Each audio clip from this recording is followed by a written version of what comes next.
Few weeks away, but people are already thinking about their Christmas shopping. There, I said it. It turns out that staying within the budget may be a whole lot easier than you think. Canby Brown joins us live from Sacramento with a few financial tips. Hey, Canby. Good morning. So I started thinking about this because you always hear everyone say that the way to save money is to not buy the latte at Starbucks. And for a lot of people, they're like, well, I tried that and it doesn't really work. I'm brewing the coffee at home. I'm not seeing myself actually saving a lot of money because usually that money will go somewhere different. So I enlisted the help of Peter, who works at Genevieve Burford and Brothers. He's a financial advisor to kind of give us some ideas of some things. I mean, we're 47 days out, and obviously we need a little cushion time to be able to do some shopping. So what are some realistic things that people could actually do to help them save money?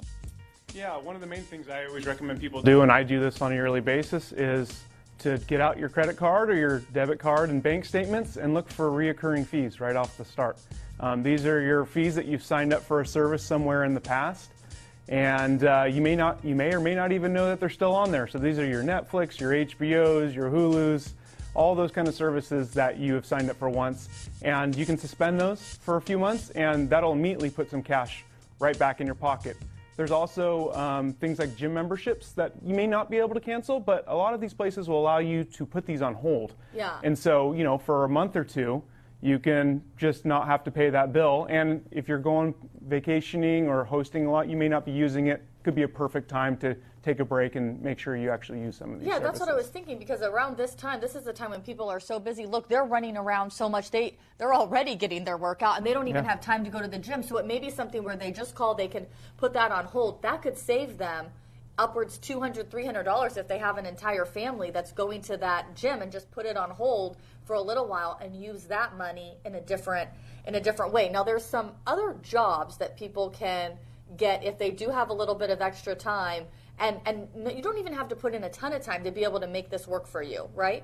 Yeah, so you know, in the past, typically retail and big box stores have always been a great place to go get part-time jobs, but for those, some people may not have the flexibility to be able to dedicate that amount of time to it. So there are some new apps and companies out there that have come to fill the space that have really flexible work schedules. So these are your Ubers or Lyfts if you like driving people around. If you don't want people you don't know in your car, you could deliver food. DoorDash is a good example. And there's also, you know, odd job apps out there, as well as for pet lovers.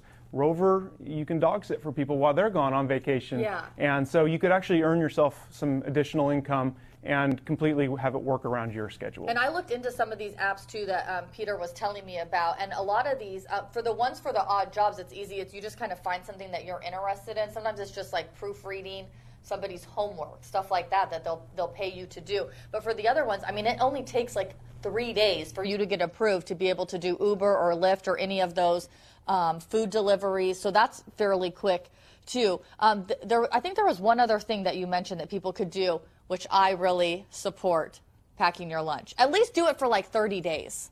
Yeah, I mean, there's about 30 business days kind of left, and they say the average American spends somewhere around $11 every time they go out to lunch, and that if you pack your own, it's typically half that, somewhere around $5 or $6. So an easy thing to do is to pack your own lunch. Of course, that takes some meal planning and some thought ahead, but you know, over 30 days, that could be a few $100s over the long run. Yeah, Peter is leading me right into what we're going to talk about in the 8 and 9 o'clock hour, because when we're talking about meal planning, there is a way for your family of 4. Peter, I hope your wife is listening to this. A family of 4 can eat for $150 a month. What? And he has 2 kiddos and the wife. And listen, this is what you don't know about financial advisors. They're very cheap.